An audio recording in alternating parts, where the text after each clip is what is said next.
Hello नमस्कार साथियों। आज हम लोग हिस्ट्री का एक नया टॉपिक शुरू करेंगे। हम जो पढ़ा रहे थे कि मुगल एम्पायर है ना। मुगल एम्पायर की शुरुआत जो हम लोग 1526 से देखते हैं और लास्ट 1857 तक होता है। हमने सबसे पहला पहला जो है पढ़ा था बाबर, उसके बाद हुमायूं, हुमायूं के बाद अकबर, अकबर के बाद अब हम पढ़ेंगे जहांगीर के बारे में, है ना।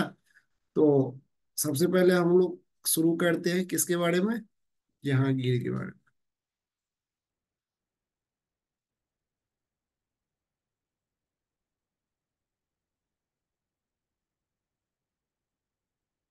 जहांगीर के बारे में इनका जो कार्यकाल था वो था 1605 से लेकर के 1627 तक।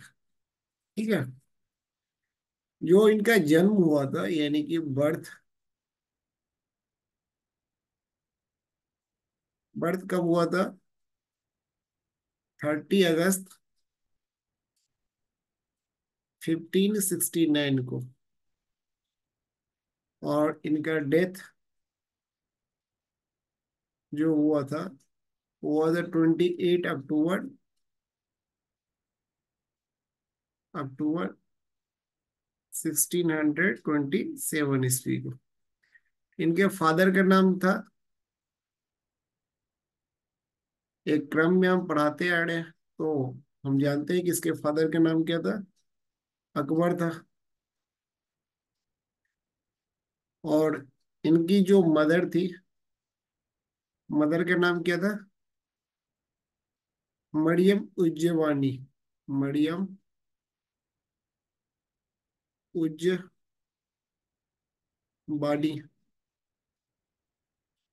ये कौन थी? आमेर के राजा, आमेर के राजा, किंग ऑफ आमेर, आमेर के राजा भाड़बल की बेटी कौन थी? हरखाबाई, है ना। हरखाबाई और अकबर के, जो अकबर का बेटा था वो कौन था? जहांगीर। जहांगीर का जो नाम था बचपन का, नाम क्या था? सलीम, है ना। सलीम। इनके बचपन का नाम सलीम था। सलीम। देखते हैं कि इनका नाम जो है शेख, जो है इनके नाम पे शेख सलीम चिश्ती, शेख सलीम चिश्ती, जिनका दरगाह कहाँ पे है? दिल्ली में है। कहाँ पे है? दिल्ली में। हम लोग पढ़े थे कि अकबर जो है कहाँ कहाँ जाता था। शेख सलीम चिश्ती के दरगाह पे जाता था, शेख मोइनुद्दीन चिश्ती के दरगाह पे जाता था, है ना। ये लोग चिश्ती सिलसिला के मानने वाले थे, है ना। इसमें मोइनुद्दीन चिश्ती के दरगाह पे इन्होंने मन्नतें भी मांगी थी कि मतलब वो पैदल चल के जाएंगे, इस तरह की मन्नतें मांगी थी। शेख सलीम चिश्ती के हम लोग कहते हैं कि इनके यहाँ भी मतलब यहाँ ये गया और वहां पे मन्नतें मांगा। और शेख सलीम चिश्ती के ही आशीर्वाद से सलीम का जन्म हुआ था, है ना। तो सलीम का जन्म हुआ, सलीम का पीरियड जो है, यानी कि जहांगीर का पीरियड जो है 1605 से 1627 तक था। इसका जन्म हुआ था 30 अगस्त, यानी 30 अगस्त 1569 को, और इनकी मृत्यु हुई थी 28 अक्टूबर 1627 को। इनके पिता का नाम अकबर और इनकी मदर का नाम मरियम उज जवानी, जिसको हम लोग हरखाबाई कहते हैं, है ना। हरखा बाई। कहाँ की हरखाबाई थी? तो भाड़मल की बेटी थी, भाड़मल की बेटी, जिनको हम लोग कभी मतलब पॉपुलर नाम था इनका जोधाबाई था, लेकिन पॉपुलर नाम ने, इनका जो रियल नाम था वो हरखाबाई था। शेख सलीम चिश्ती की दरगाह मतलब कहा, ऐसा माना जाता है, जो इतिहासकार हैं वो मानते हैं कि शेख सलीम चिश्ती से जब पूछा गया था जहांगीर के बारे में और इनकी मृत्यु के बारे में, शेख सलीम चिश्ती की मृत्यु के बारे में। तो शेख सलीम चिश्ती की मृत्यु के बारे में जब इनसे पूछा गया तो इन्होंने कहा था कि जब सलीम, सलीम मतलब जहांगीर, कोई एक सब मतलब कुछ याद करके और जब उसको दोहराना सीख जाए, दोहराने लगेगा, तो क्या हो जाएगा, शेख सलीम चिश्ती की मृत्यु उसी समय हो जाएगी। और ऐसा हुआ भी। इसके कारण से सलीम को जो है पढ़ाई लिखाई से दूर रखा गया। और इनको जो है बाद में यह एक किसी मतलब दूसरे से कोई चीज सीख कर इसको रिपीट जब करने लगे, तो बाद में इनकी सलीम चिश्ती की जो थी तबीयत उसी बीच में खराब होने लगी, और वो शेख सलीम चिश्ती मरेगा, मतलब मर गए, मारे नहीं गए थे, मर गए थे। सलीम, सलीम यानी कि जहांगीर, है ना। अब इनके जो है सबसे पहले की मतलब एक देखते हैं कि शादियां, इन्होंने सबसे पहला जो शादी किया था वो किससे किया था, सबसे पहला शादी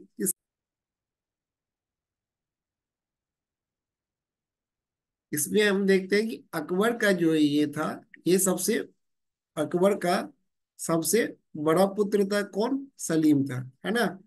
इसके बाद इनके अन्य पुत्र भी थे, जिसमें कि मुराद था, कौन था, मुराद, मुराद और दनियाल, है ना।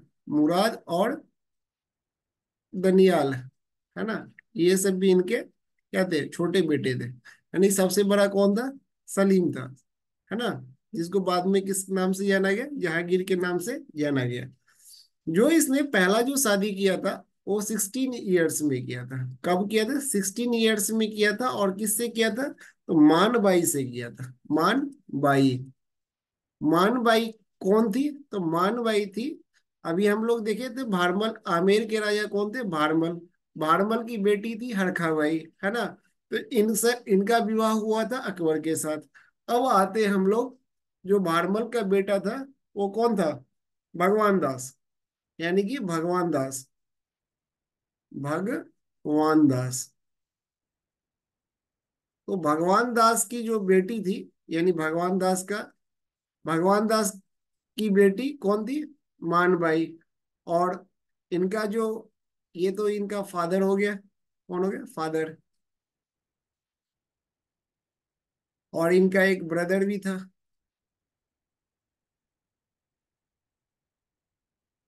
कौन था, मान सिंह,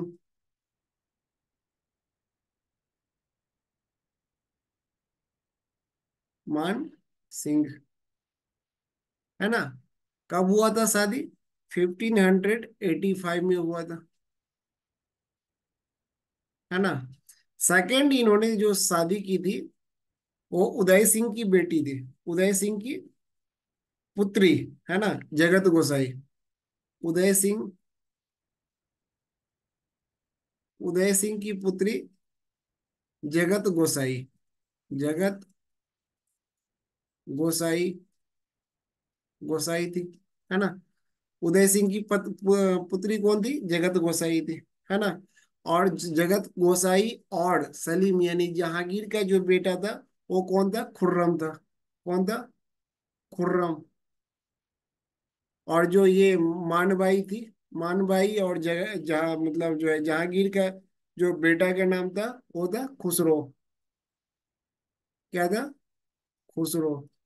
हम यहाँ से दो कैरेक्टर क्रिएट कर लिए, एक खुसरो को और एक खुर्रम को, है ना। खुर्रम और खुसरो, है ना। यहाँ तक क्लियर है। अब हम आते हैं एक 1605 में, जब इनका सिंहासन पर बिठा, इनको सिंहासन पर बिठाया गया, है ना। तो इनको किस नाम से बिठाया गया था, इनका जो नाम था वो था नूरुद्दीन मोहम्मद, कौन था, नूरुद्दीन, नूरुद्दीन मोहम्मद, नूरुद्दीन मोहम्मद जहांगीर, जहांगीर बादशाह गाजी, बादशाह गाजी, है ना। नूरुद्दीन मोहम्मद, नूरुद्दीन मोहम्मद जहांगीर बादशाह गाजी, ये इस पदवी के साथ ये बैठे थे। कब बैठे थे? 1605 में। 1605 में जब बैठे, 1605 में,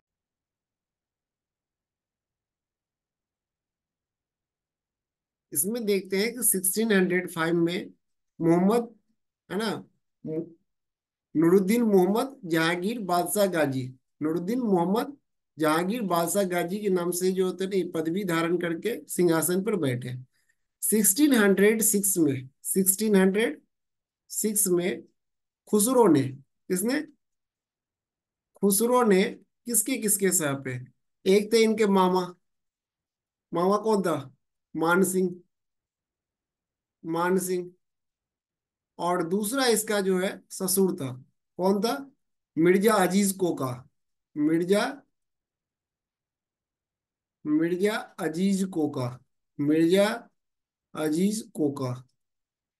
इन दोनों के सर पे, मिर्जा अजीज कोका और मानसिंह के सर पे, मानसिंह मामा और मिर्जा अजीज कोका जो है कौन था? ये था इनके ससुर। ये अपने पिता, पिता मतलब कौन? जहांगीर, जहांगीर के खिलाफ विद्रोह कर दिया, है ना।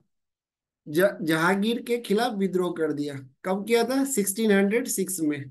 अब इसी में एक नए कैरेक्टर की एंट्री होती है। कौन थे? सिख के पांचवें गुरु अर्जुन देव। कौन था? अर्जुन देव। अर्जुन देव की मृत्यु कब हुई थी? यानी कि ये 1606 में ही हुई थी क्या? अब जब खुसरो ने है विद्रोह किया, तो विद्रोह क्या मतलब विद्रोह के समय में संरक्षण किसने दिया था?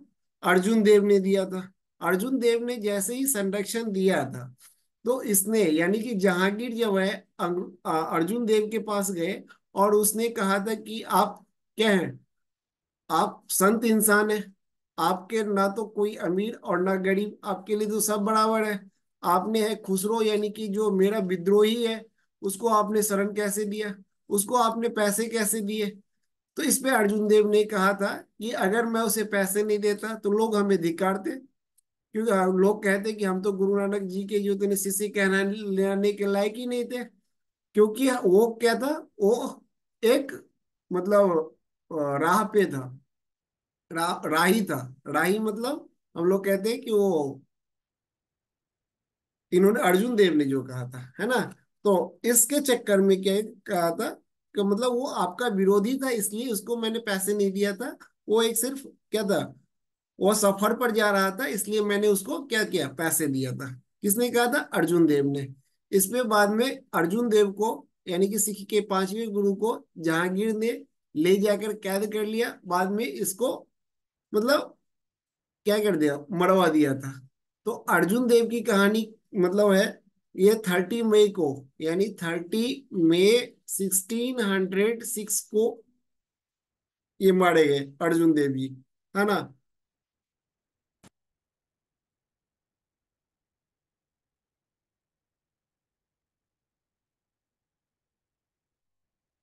हम लोग देखते हैं 1606 में, 1606 में खुसरो ने विद्रोह कर दिया था, है ना। खुसरो ने विद्रोह कर दिया था। विद्रोह करने के बाद जब 1606 में कौन? गुरु अर्जुन देव, गुरु अर्जुन देव मारे गए, है ना। कब मारे गए थे? 30 मई 1606 को मारे गए थे, है ना। तो इनके मरने के बाद यानी कि अर्जुन देव के मरने के बाद अभी ये विद्रोह कर ही रहा था। 1623 में, है ना, ये महावत खान, कौन था? महावत खान के नेतृत्व वाली जो मुगल सेना था, उसके नेतृत्व में जो है वो खुसरो खुसरो के साथ इनका युद्ध हुआ। और युद्ध होने के बाद इनका विद्रोह दबा दिया गया 1623 में। 1626 में ये खुद विद्रोह कर दिए। कौन? महावत खान। इसका हम लोग आगे पढ़ेंगे कि मतलब 1626 में महावत खान ने विद्रोह कर दिया। बाद में इनको किडनैप भी कर किया था, किसको, जहांगीर को। जहांगीर को किडनैप तो करा था, लेकिन बाद में इनको बहुत, वहां पर भी जब किडनैप करके ले गए तो उनको वही सम्मान दिया जाता था जो वहां पे राजा थे उस समय में उनको सम्मान देते थे। उनको हाथी पर बिठाया जाता था, सब कुछ वही दिया जाता था। लेकिन बस वो उनका कहना था, किनका कहना था, महावत खान का कहना था कि जो राजा थे वो मदिरा सेवन या फिर तंबाकू का बहुत ज्यादा उपयोग करते थे, तो उसको सुधार के लिए उन्होंने क्या किया है, किडनैप किया है। हम लोग इसको आगे पढ़ेंगे, है ना। तो लेकिन वहां से जब नूरजहां, है ना, नूरजहां इसको इनको बचा के ले जाती है, और बचा के ले के बाद वहां से तो भाग निकलते हैं। लेकिन भाग निकलने के बाद भी चूंकि वो बहुत ही मदिरा सेवन और अन्य चीजों यानी तंबाकू माकू के बहुत ही प्रयोग करते थे, इसके कारण से इतिहासकार का मानना है कि इनको दम्मा की बीमारी भी थी, और दम्मा की बीमारी के कारण से ही इनकी मौत हो गई थी। कब हुई थी, तो यानी कि 1627 में इनकी मौत हो गई थी। अब हम इनमें इतिहास में देखते हैं कि जहांगीर का, है ना, जहांगीर में दो चीज, यानी कि दो जो मेन औरत थी, उनका प्रमुख दबदबा था। एक था अनारकली का, एक था अनारकली, जिनके बारे में हम सुनते हैं, गाना भी है अनारकली डिस्को चली वही वाला। और उसके बाद अनारकली के साथ साथ दूसरा था, कौन था, नूरजहां। नूरजहां, है ना, नूरजहां जो थी, नूरजहां, है ना,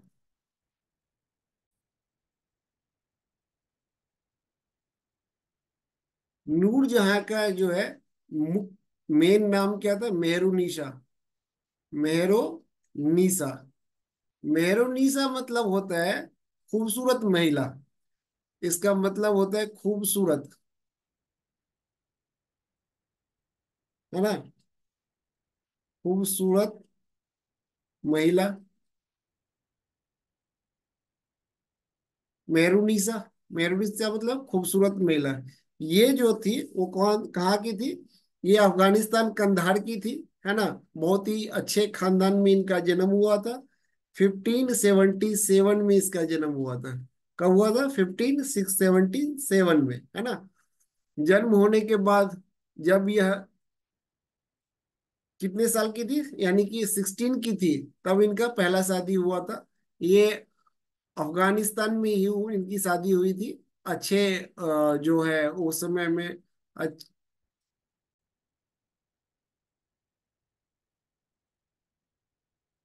1577 में इनका जन्म होता है। किनका जन्म होता है, नूरजहां का। ईरान के खानदान रईसी के घर में इनका जन्म होता है। बाद में इनको मतलब इनकी शादी होती है। शादी होने के बाद ये विधवा होते हैं, और विधवा होने के बाद फिर ये जो है किससे शादी करते हैं, मतलब जहांगीर से शादी करते हैं। यहाँ पे अनारकली था। इतना शादी होने के बाद माना जाता है कि जहांगीर की जो पहली शादी हुई थी वो 16 में हुई थी, और 26 तक होते होते उनकी लगभग जो थे ना 15-16 रानियां थी, है ना। उसके अलावा हरम में लगभग 300 से लगभग 350 महिलाओं की जो थी ना वो टीम थी। हरम में सारी जो महिलाएं होती थी उनको मतलब दासी होती थी, मतलब रानियां होती थी, या जितने भी होते वो सारे होते थे। तो अनारकली यानी कि इतनी सारी महिलाओं होने के बावजूद भी अनारकली, सलीम का अनारकली के साथ क्या था, प्रेम संबंध था। अनारकली थी कौन, तो अकबर की बीवी थी। किसकी बीवी थी, अकबर की बीवी थी। अकबर की बीवी थी, और साथ में जहांगीर की सौतेली माँ हुई। जहांगीर की सौतेली माँ होने के बावजूद भी जहांगीर का अनारकली के साथ संबंध था, और संबंध होने के कारण से ही अकबर इसको बर्दाश्त नहीं कर पाया। बाद में अनारकली को अपने जो है जीवन देकर इसको पूर्ति करना पड़ा। अनारकली को जिंदा जो है दीवार में चुनवा दिया गया, और नूरजहां को जो होता है ना, मतलब इसको नूरजहां की उपाधि मेहरुनिसा को देकर नूरजहां, नूरजहां की उपाधि मिली थी, खूबसूरत महिला, है ना। तो ये था नूरजहां और अनारकली की कहानी, है ना। यहाँ पे हम लोग ऊपर में देखे थे किसका था, मानबाई और जगत गोसाई की कहानी। ये सब प्रमुख महिलाएं थी, और भी महिलाएं थी, लेकिन उनका हम लोग इतिहास में उतना नाम नहीं देखते हैं ना। इसने जो प्रशासन में देखे जो परिवर्तन किया था, प्रशासन में मेनली परिवर्तन ये किया था कि जो मनसबदार का कैटेगरी था, मनसबदार का कैटेगरी मतलब 0 से 500 तक, 500 से हम लोग कहते हैं कि 2500 तक, 2500 से ऊपर मनसबदार होते थे। इन्होंने क्या किया कि दो चीज लागू किया। एक था जिसको हम लोग दो अस्पा कहते हैं, दो अस्पा प्रणाली, और एक को कहा जाएगा सिहस्पा, सी अस्पा, है ना, सी अस्पा। दो अस्पा क्या था, तो जिनका जो मनसब है वो ठीक है, मनसब के लगभग दोगुना घुड़सवार रखते थे, वो दो अस्पा प्रणाली था। सिहस्पा प्रणाली क्या था, जितना आपका मनसब है वो मनसब का लगभग 3 गुना जो होता है ना घुड़सवार रखने की जो प्रणाली थी, वो थी सिहस्पा प्रणाली। दो अस्पा प्रणाली और सिहस्पा प्रणाली हम लोग देख लिए हैं, ठीक है।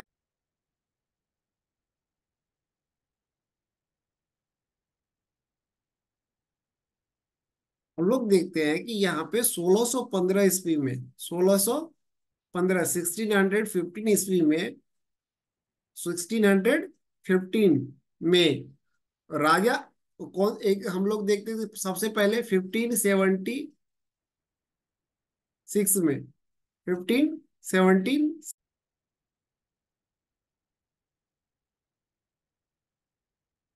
1576 में हम लोग कहते हैं कि मान सिंह के नेतृत्व में, किसके नेतृत्व में, मान सिंह के नेतृत्व में, मान सिंह के नेतृत्व में,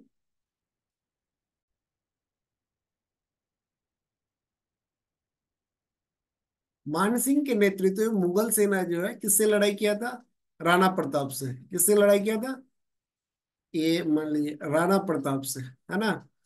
राणा प्रताप इसमें हार गए थे। ये कौन सा युद्ध था, हल्दी घाटी का युद्ध था। कौन सा था, हल्दी घाटी का युद्ध। हल्दी घाटी के युद्ध में कौन हारा था, राणा प्रताप हारा था। और मानसिंह के नेतृत्व वाली मुगल सेना वो जीत गई थी। जीतने के बाद राणा सांगा वहां से जो थे ना मतलब छिप के गुरिल्ला वार जारी रखा। और बाद में 1615 में, 1615 में जो है,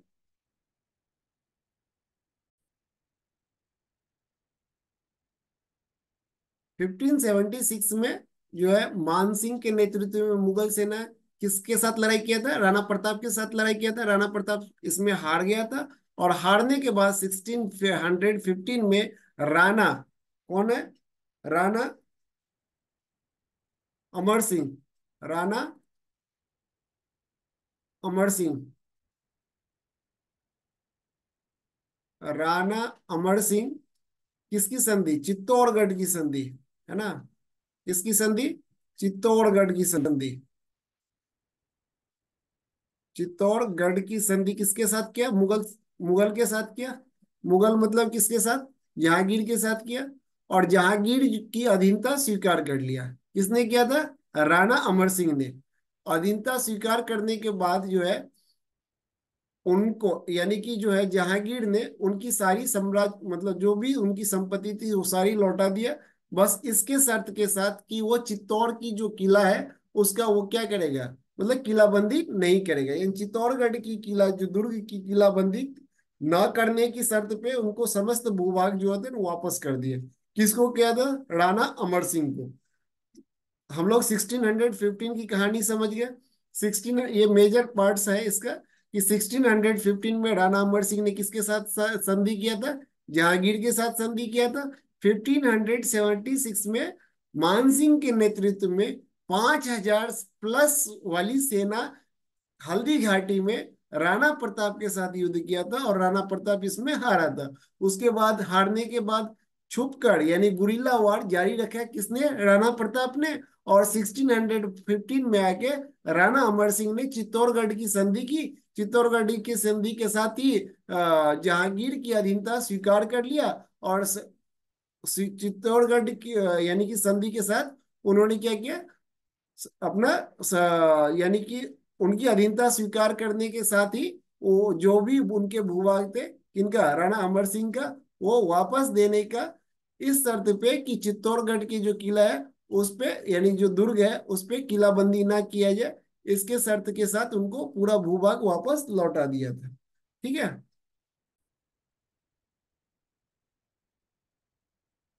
अब हम लोग इनके जो शासन पर प्रभाव रहा, जैसे कि नूरजहां से जब इनकी शादी हुई, नूरजहां, है ना, तो नूरजहां से शादी होने के बाद इनके जो पिता थे, कौन थे पिता? एतमादु एतमातुदौला, एतमातुदौला, एतमादुदौला, एतमादुल्ला, एतमादुदौला।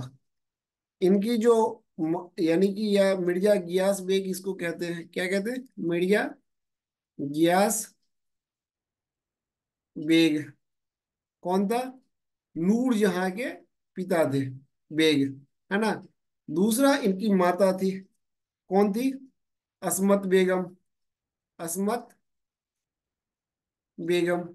और असमत बेगम के बारे में कहा जाता है कि इन्होंने जो इत्र बनाने की, यानी कि गुलाब से जो इत्र बनाने की कला है, इन्होंने ही इजाद किया था। किसने किया था? असमत बेगम ने, असमत बेगम ने। तीसरा इसमें था आसफ खान, आसफ खान। आसफ कौन कौन था? ये नूर जहां का भाई था, नूर जहां का भाई। कौन था? आसफ खान। ऐसे लिख देता हूँ, आसफ खान। आसफ खान कौन था? नूरजहां का भाई। असमत बेगम, असमत बेगम कौन थी? नूरजहां की माँ। मिर्जा, मिर्जा गियास, है ना, मिर्जा गियास बेग, है ना, गियास बेग कौन था? पिता था। असमत बेगम माँ थी। आसफ खान भाई था। आसफ खान भाई था। और शहजादा खुर्रम एक था, शहजादा खुर्रम क्या था? बेटा था, शहजादा खुर्रम, है ना। बाद में इनका नाम क्या पड़ा? शाहजहां पड़ा, शाहजहां पड़ा, है ना। एक खुर्रम और एक क्या था? खुसरो। पहले ही दो कैरेक्टर हम डिसाइड कर चुके हैं, खुर्रम और खुसरो के बारे में। खुसरो का आंदोलन मतलब विद्रोह करवा दिए हम लोग, अर्जुन देव मारे गए। अर्जुन देव के मरने के बाद इनकी जो है विद्रोह वो कब हम समाप्त कर दिए थे? 1623 में। किसके नेतृत्व में वाली सेना में? महावत खान की जो तरह नेतृत्व वाली सेना मुगल सेना की थी, उनके नेतृत्व में इनका विद्रोह खत्म हो गया। बाद में महावत खान ने 1627 में, सॉरी 26 में उन्होंने ही विद्रोह किया कर दिया। महावत खान किसके अगेंस्ट में? जहांगीर के अगेंस्ट में। अब हम देखते हैं कि नूरजहां का एतमातुद्दौला मिर्जा गियास बेग, जिसका नाम है असमत बेगम जो उसकी माँ है, और आसफ खान जो उसका भाई है, और शाहजादा खुर्रम यानी कि जो जहांगीर का बेटा है। इसने क्या किया कि एक जुनता, है ना, जुनता दल का निर्माण किया। जुनता दल, इसमें दो पीरियड है। एक जुनता दल का पीरियड था 1611 से 1611 से लेके 1622 तक। और दूसरा जो पीरियड था इसमें था 1622 से लेके 1627 तक। ये दो पीरियड है, 1611 से 1622 तक, और सेकेंड है 1622 से 1627 तक। यानी कि जुनता दल का जो पीरियड था 1611 से लेके 1627 तक, इसमें दो पीरियड थे। एक में शाहजादा खुर्रम इसमें था, 1611 से लेके 22 में था। 1622 से लेके 1627 के बीच में खुर्रम इसमें शामिल नहीं था। इसमें जुनता दल में, है ना, जुनता दल में इसमें शामिल।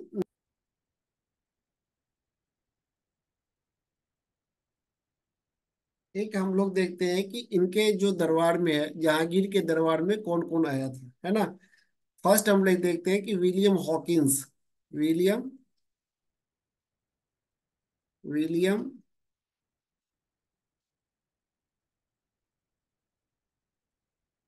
हॉकिंस, है ना।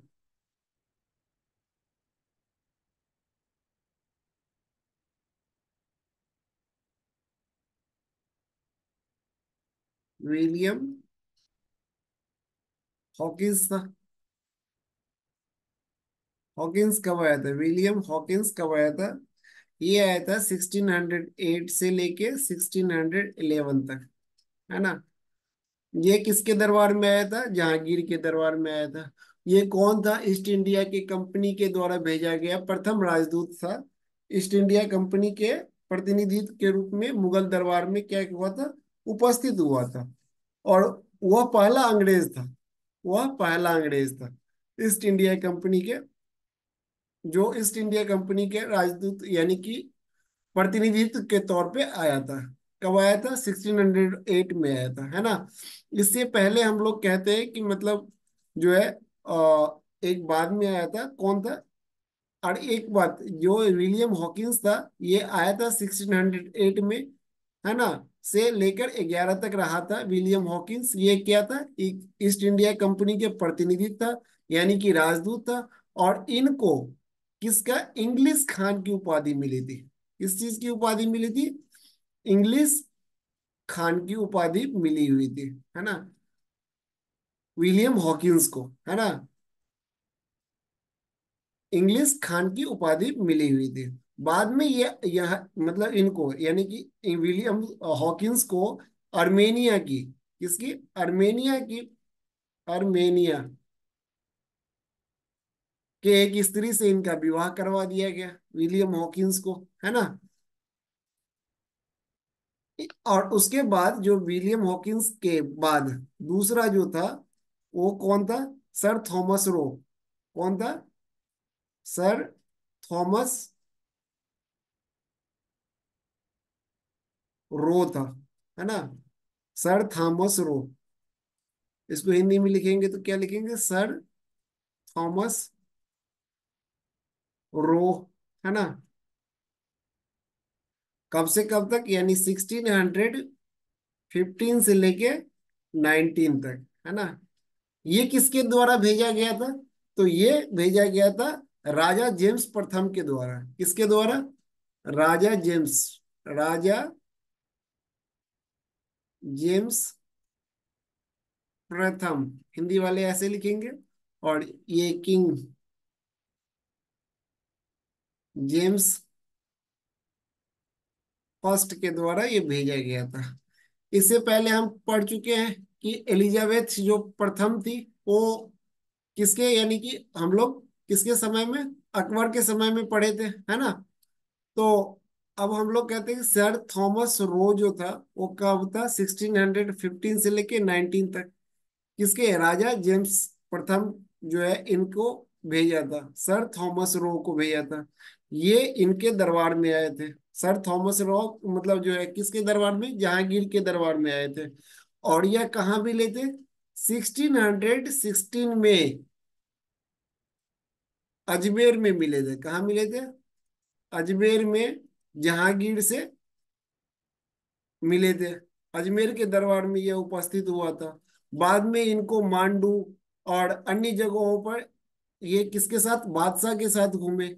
बादशाह के साथ घूमने के बाद इन्होंने बादशाह के साथ शिकार करने के लिए भी ये गए थे। यानी उनके साथ बहुत अच्छा एक कॉम्बिनेशन बना हुआ था, है ना। किनके साथ? सर थॉमस रॉ और जहांगीर के बीच में, है ना।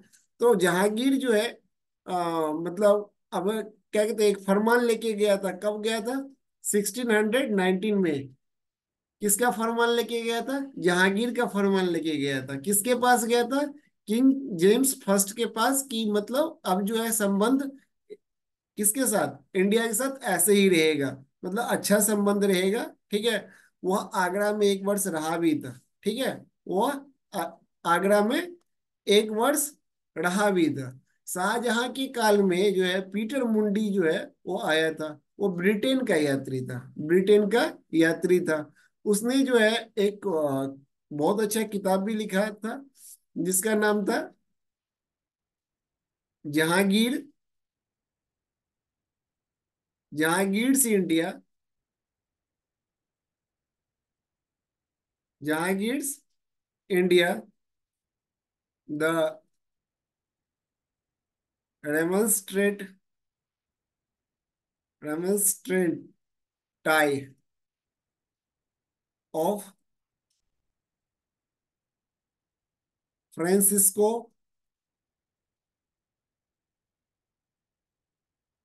पेलसार्ट। ये किताब का नाम था, किसने लिखा था? पीटर मुंडी ने लिखा था, है ना? नहीं, ये Jahangir India the Remonstrantie of Francisco Pelsaert, ये नाम ही है यहाँ पे, फ्रांसिस्को प्लीजेंट। किसने लिखा था? Francisco Pelsaert. फ्रांसिस्को पेलसर्ट ने लिखा था, जो एक डच पर्यटक था। वो क्या था? डच पर्यटक था। जहांगीर के काल में जो पेंटिंग था, वो अपने स्वर्णिम काल में था पेंटिंग। जहांगीर से पहले पेंटिंग सिर्फ कागजों में ही बनाए जाते थे, है ना? किताबों में बनाए जाते थे। लेकिन जहांगीर के काल में पेंटिंग को जो था ना, बहुत ही प्रमुखता दी गई थी। इनमें बहुत सारे नाम है, जैसे कि फारूक बेग था। कौन था?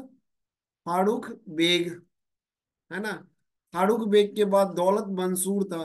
दौलत मंसूर था। दौलत मंसूर था। अब्बुल हसन था। अब्बुल हसन था, है ना? लेकिन इसमें जो सर्वोत्तम, सबसे जो उच्च कोटि के जो पेंटर थे, वो दो थे। एक कौन था? उस्ताद मंसूर। उस्ताद मंसूर था। उस्ताद मंसूर था, जिसको नादिर उल असर, नादिर उल असर की उपाधि दी गई थी। नादिर उल असर की उपाधि दी गई थी। दूसरा था अबुल हसन। अबुल हसन, जिसको नादिर उल जमा, नादिर उल जमा की उपाधि दी गई थी।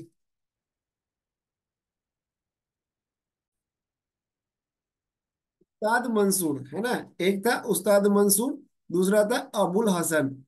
इनको नादिर उल असर की उपाधि दी गई थी, और इनको नादिर उल जमा की उपाधि दी गई थी। ये जो था वो पक्षी विशेषज्ञ था, है ना? ये पक्षी विशेषज्ञ थे। और ये जो उस्ताद मंसूर था, और दूसरा था अबुल हसन, ये मानव विशेषज्ञ थे। मानव विशेषज्ञ था, है ना? मानव विशेषज्ञ था। ये उपाधियां पेंटिंग यानी चित्रकला के लिए दिया गया था। हम लोग देखते हैं कि जो जहांगीर के पीरियड में जो है, पेंटिंग को एक स्वर्णिम काल के रूप में देखा जाता है ना? ये खुद ही एक, यानी कि जहांगीर जो था, वो खुद ही एक अच्छा क्या था, क्या था, राइटर था। राइटर था, समालोचक था, है ना? तो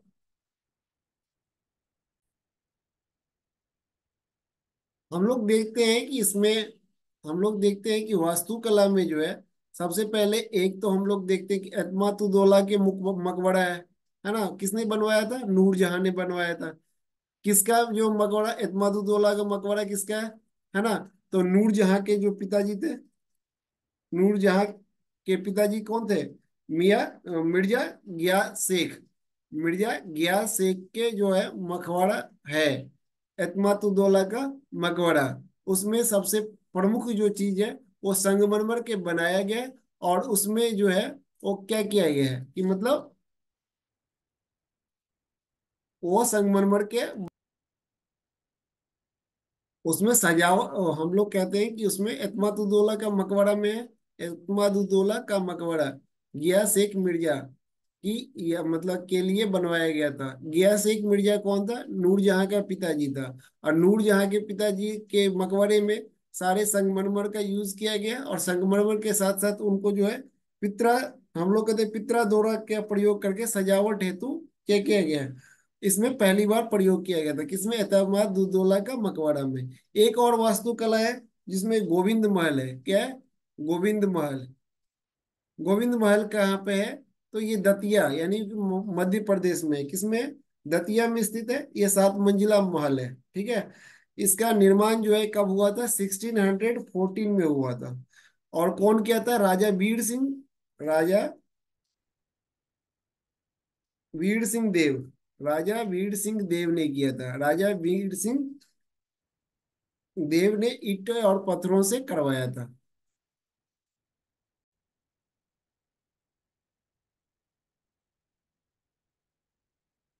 हम लोग इसमें देखेंगे कि क्वेश्चन कैसे आते हैं, यानी कि जहांगीर से क्वेश्चन कैसे उठाता है, जो हर एक कंपटीशन में पूछा गया है। पहला है कि दोअस्पा और सिहस्पा प्रथा किसने शुरू किया था?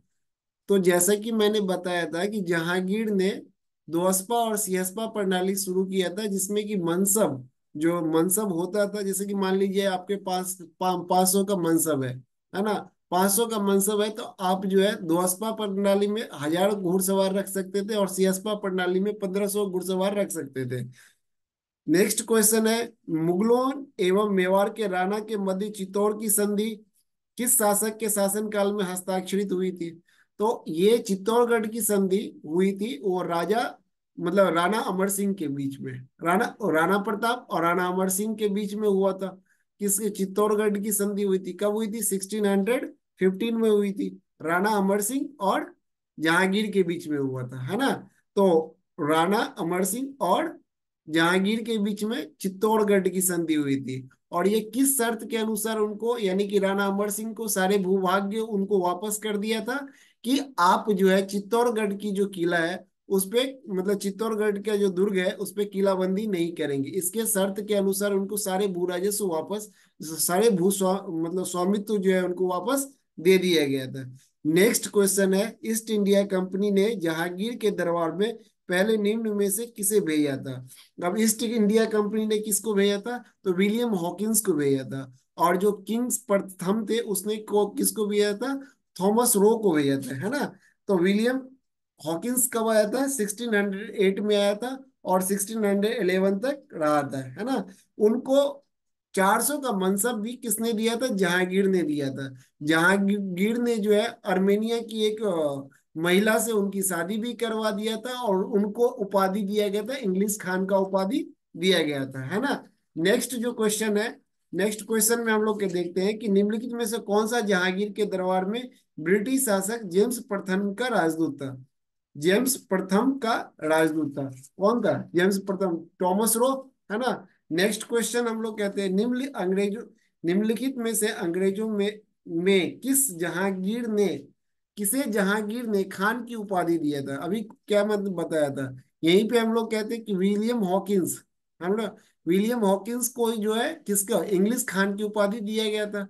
और इनको 400 की मनसब भी दिया गया था, है ना?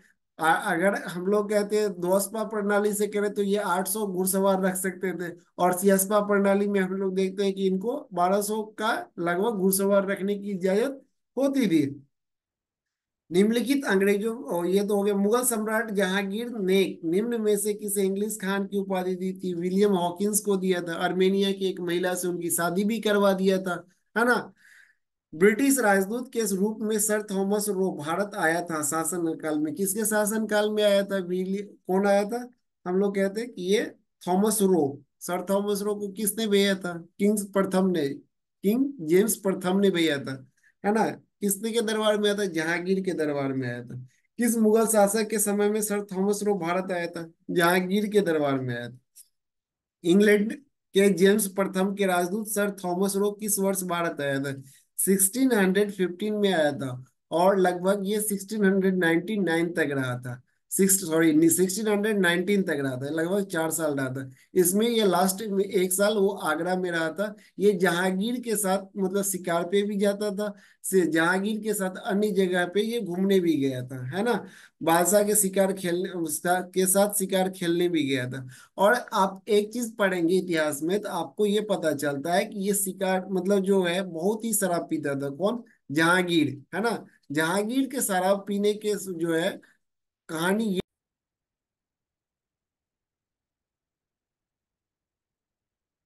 हम लोग जहांगीर के पीरियड में देखते हैं। जहांगीर का शराब और सेवन का बहुत ही ये जो है मतलब आदी था।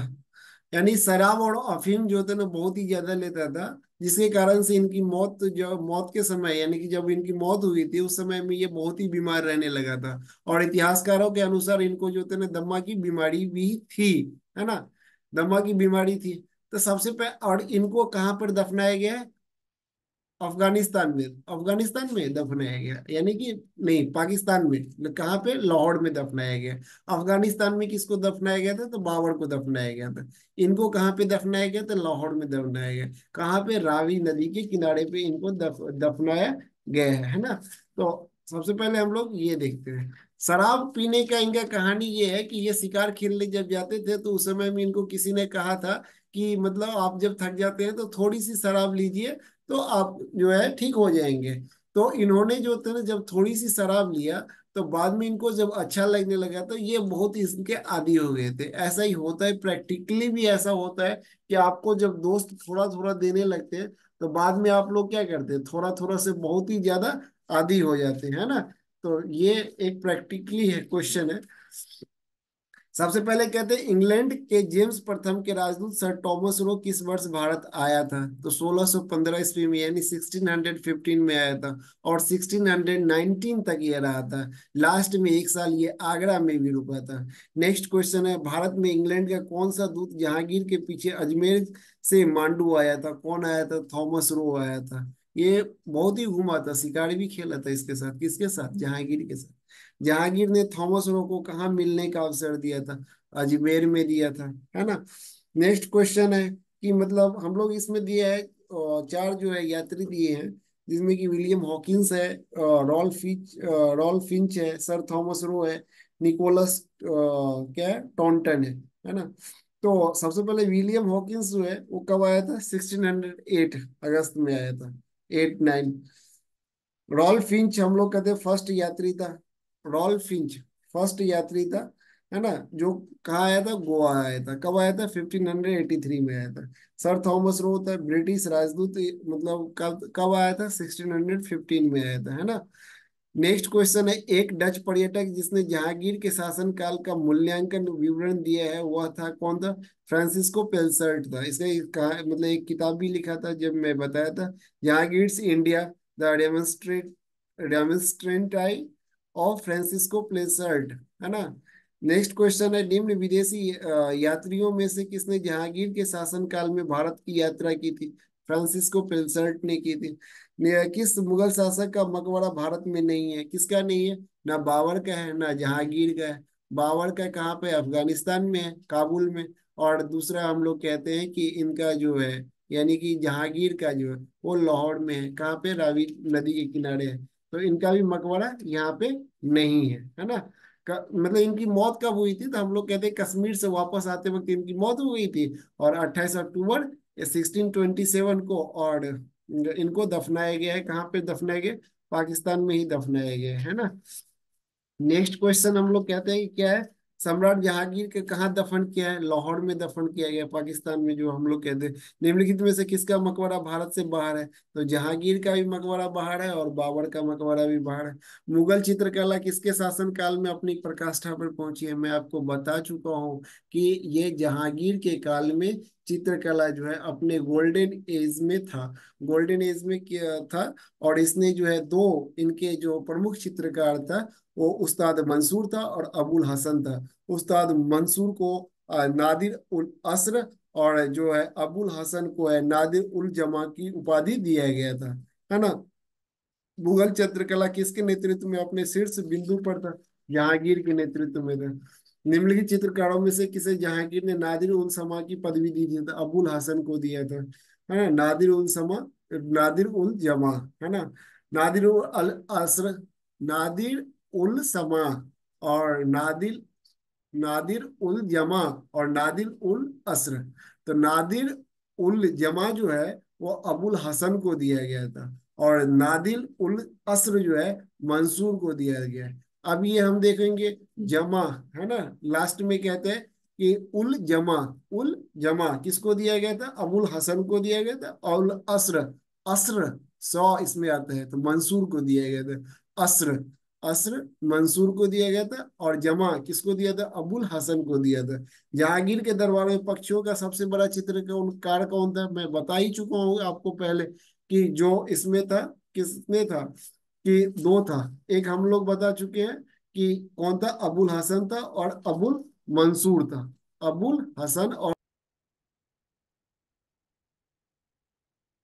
जैसे कि हम लोगों ने बताया था कि जो पक्षी विशेषज्ञ थे वो कौन थे, सर्वोत्तम चित्रकार उस्ताद मंसूर था। कौन था, उस्ताद मंसूर था, पक्षी विशेषज्ञ था। और अबुल हसन था, हसन मतलब हसन, हंसने वाला आदमी, है ना। आदमी का जो होता है ना विशेषज्ञ, यानी मानव विशेषज्ञ था। पंछी विशेषज्ञ कौन थे, पक्षी विशेषज्ञ जो मंसूर था। और हसन जो था वो कौन था, वो मानव विशेषज्ञ थे। ये याद रखेंगे। दूसरा हम लोग कहते हैं निम्नलिखित में से किसका मकबरा भारत, ये तो हो गया। मुगल चित्रकला, ये भी हो गया। मुगल चित्रकला किसके नेतृत्व में अपने शीर्ष बिंदु पर था, वो भी हम लोग जहांगीर के काल में देख लिए। जहांगीर कालीन, ये ठीक है। कहते हैं कि निम्नलिखित में से किसने जहांगीर के विरुद्ध विद्रोह किया था, किसने किया था, खुर्रम किया था, खुसरो किया था, और महावत खान किया था। महावत खान कब किया था, हम लोग कहते हैं कि 1626 में महावत खान ने विद्रोह किया, और साथ में इसने क्या किया, किडनैप भी कर लिया। किसका किडनैप कर लिया, हाँ, किसका किडनैप, जहांगीर का। और उनको बोला कि मैं सुधार करने के लिए इनको अपने साथ रख रहा हूँ, ठीक है। नेक्स्ट क्वेश्चन है, खुसरो किस मुगल बादशाह का पुत्र था, खुसरो और खुर्रम कौन था, जहांगीर का बेटा था, है ना। कौन कौन, खुसरो और खुर्रम, मानबाई और जगत गोसाई, है ना, इनके दो पुत्र थे। एक था खुसरो और दूसरा था खुर्रम। नेक्स्ट, निम्नलिखित में से कौन नूरजहां के गुट का सदस्य नहीं था, नूरजहां के गुट, है ना। कौन सा गुट था, जुंटा, जुंटा दल। जुंटा दल में कौन था, इनका अपना भाई था, इनका अपना बाबूजी था, इनका अपनी माता जी थी। और जो है वो कौन था, हम लोग खुसरो था। कौन था, खुसरो था। तो ये कहता कौन नहीं था, जहांगीर नहीं था। कौन, है ना, नहीं खुसरो नहीं, खुर्रम था। खुसरो तो खुसरो ने खुर्रम था। खुर्रम मतलब क्या हो गया, शाहजहां, है ना, शाहजहां था। सॉरी, इसमें खुर्रम था, खुसरो नहीं था, है ना। तो कौन नहीं था, जहांगीर नहीं था। नेक्स्ट में हम लोग कहते हैं कि नूरजहां जुंटा का सदस्य नहीं था। कौन नहीं था, महावत खान नहीं था। महावत खान तो हमेशा जो होता है ना किसके, यानी कि ये तो सिपह सलार था, यानी कि मंत्री टाइप का था, है ना। नेक्स्ट हम लोग कहते हैं कि परचिनकारी पिट्र, जो पिट्रा डिओरा निम्नलिखित में से किससे संबंधित है, दीवारों में जो है कीमती जो पत्थर लग के जड़ी बूटी किया जाता है, यानी फूल चित्रकारी किया जाता है। जिसमें किसमें किया गया था, फर्स्ट एतमादुद्दौला का मकबरा में किया था। एतमादुद्दौला का कौन था, जो नूरजहां का पिताजी था, है ना। एतमादुद्दौला या हम लोग कहते हैं शेख, मिर्जा शेख, है ना। नेक्स्ट हम लोग कहते हैं कि गोविंद महल जो हिंदू वास्तुकला का अप्रतिम उदाहरण है कहाँ स्थित है, तो मध्य प्रदेश के दतिया में स्थित है। कहाँ स्थित है, मध्य प्रदेश के दतिया में स्थित है ना। मध्य प्रदेश के दतिया में स्थित है, हाँ। तो एक हम लोग कहते हैं कि एक एतमादुद्दौला का मकबरा तो समझ गया ना। एतमादुद्दौला का मकबरा किसके मतलब याद में, उनके पिताजी नूरजहां के पिताजी का नाम क्या था, मिर्जा गियास बेग, मिर्जा गियास बेग, है ना। मिर्जा गियास बेग के जो थे ना मतलब समाधि जो बनी हुई है, यानी कि जो उनका कब्र बना हुआ है, एतमादुद्दौला का मकबरा है ना। जिसमें कि क्या किया गया, फर्स्ट जो है संगमरमर की बनाएगी, और दूसरा दूसरा उसमें पिट्रोडियोरा, इसके की चित्रकारी कहते हैं हम लोग, कड़ी जरी कड़ी वाले जो चित्रकारी हुआ था उसमें प्रथम बार उसमें किया गया था, है ना। तो ये सब था इसमें जहांगीर के काल का। जहांगीर के बाद हम लोग पढ़ेंगे शाहजहां का, है ना। खुर्रम के बारे में पढ़ेंगे, खुसरो को तो मार दिया था, है ना। खुसरो को मारने के बाद कौन बचा, खुर्रम बचा। खुर्रम को हम आगे ले जाएंगे, यानी कि शाहजहां को आगे ले जाएंगे, है ना। अनारकली के बारे में आप लोग पढ़ लिए, नूरजहां के बारे में पढ़ लिए, इसमें जगत गोसाई के बारे में पढ़ लिए, और किसके बारे में पढ़ लिए, मान बाई के बारे में पढ़ लिए। मानसिंह का हम लोग संवाद भारमल से ही हम लोग चलते आ रहे हैं। भारमल हो गया, भगवान दास हो गया, मानसिंह हो गया, है ना।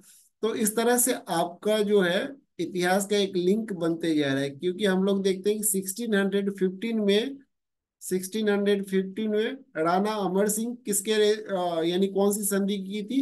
चित्तौड़गढ़ की संधि। किसके किसके बीच में हुआ था? राणा अमर सिंह और दूसरा कौन था?